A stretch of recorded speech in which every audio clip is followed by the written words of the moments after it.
नगरपालिकेच्या प्रशासकाच्या काळामध्ये प्रशासक म्हणून मॅडम होत्या, हा एक योगायोग आहे। प्रशासक म्हणून मॅडम होत्या, ह्या सोनपेठ शहरातला गेल्या 4 वर्षाच्या कालावधीमध्ये प्रशासकाच्या काळामध्ये 26 कर्मचारी हे रोजंदारी भूता पद्धतीवर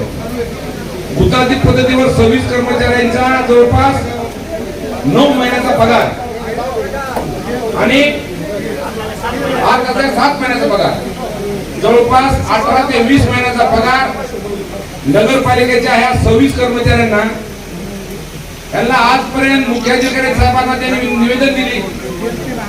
मुख्याधिकारी साहेब म्हणते त्यांना प्रशासकाच्या काळामध्ये काम झालंय, प्रशासक इथे नाही म्हणून आता आमची बॉडी निवडून आली। बॉडी निवडून आल्यानंतर माझं असं मत आहे की साहेब या ठिकाणी एसडीएम मॅडम म्हणून प्रशासक आहेत, आपण या ठिकाणी आहात। प्रशासक काळामध्ये जे काही मॅडम कामं झाली आपल्या नियंत्रणाखाली त्यांचा मुआवजा भेटलाच पाहिजे नाही। त्यांना 7.5 ते 10 हजार पगार आहे। ह्याची पत्नी काय खात असेल, ह्याचे मुलं कुठे शिकतील, ते शाळेमध्ये कधी जातील, ह्यांचा किराणा कोण भागवील, आणि ह्या कर्मचाऱ्यांना आता सध्या कामावरून काढलेलं आहे। हे सगळे कर्मचारी ह्यांनी पगारीला 1 मिनिट मॅडम ह्यांनी जेव्हा पगारीला तगादा लावला तेव्हा यांना घरी बसवलं।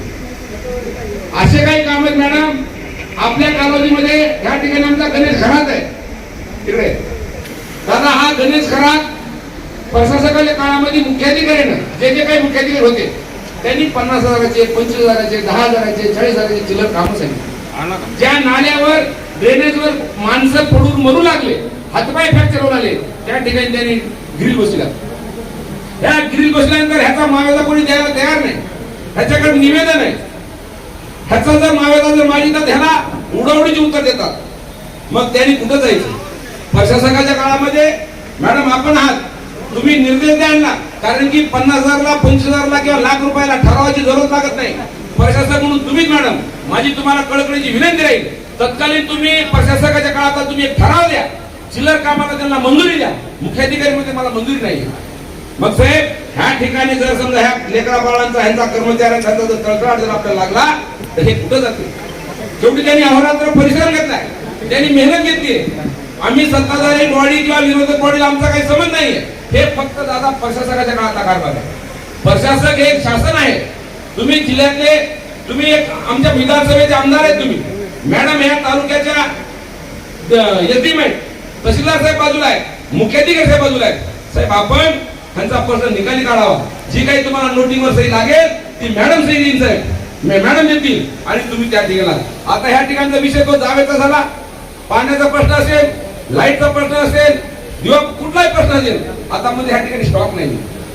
साहेब आपल्याला माझी विनंती आहे, ह्या नगरपालिकेने ज्या दिवशी ह्या ठिकाणी सत्ता बदल झालाय, ह्या ठिकाणचे सर्व 13 नगरसेवक कुठलाही ठराव असो त्याला बहुमताने पास करण्याची जबाबदारी आमची आहे।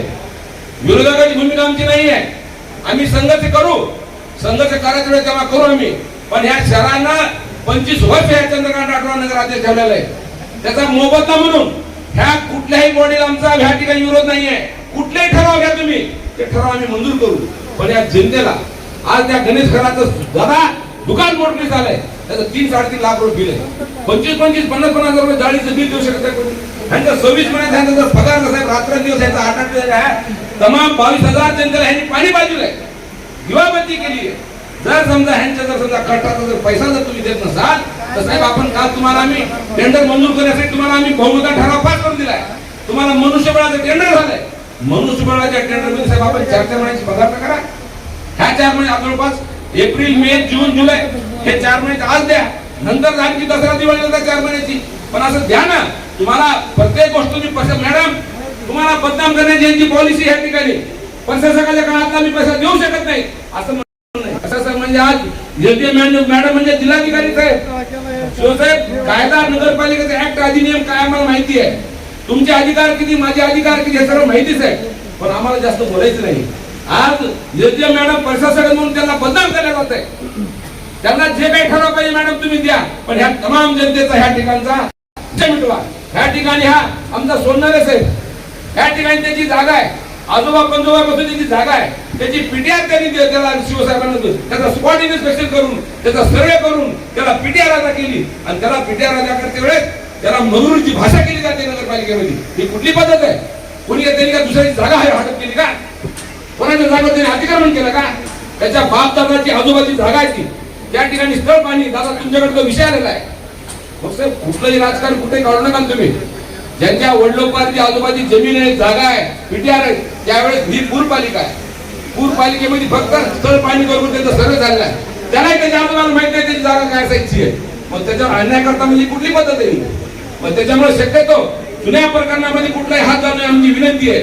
मी तुम्हाला विरोध करणार नाहीये, पण जेव्हा सगळे मुद्दे येते मॅडम समोर आणि आमदार साहेबांसमोर मी ह्या ठिकाणी ठेवी, त्यावेळेस इथे ह्या ठिकाणी करता उठेल. ही माझी तुम्हाला विनंती आहे. आणि तुम्हाला मी सांगतोच आहे, ह्या ठिकाणी नगरपालिकेच्या वसुलीमधून 100 पत्रिका तुम्ही आणून घ्या, 200 आणून घ्या, तुम्हाला आम्ही ठरावाला मंजुरी दिलेली आहे.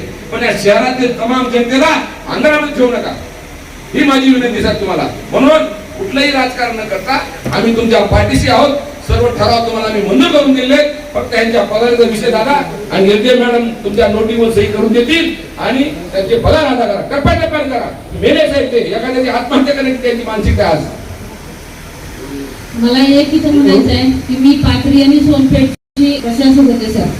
पाथरी आणि सोनपेठची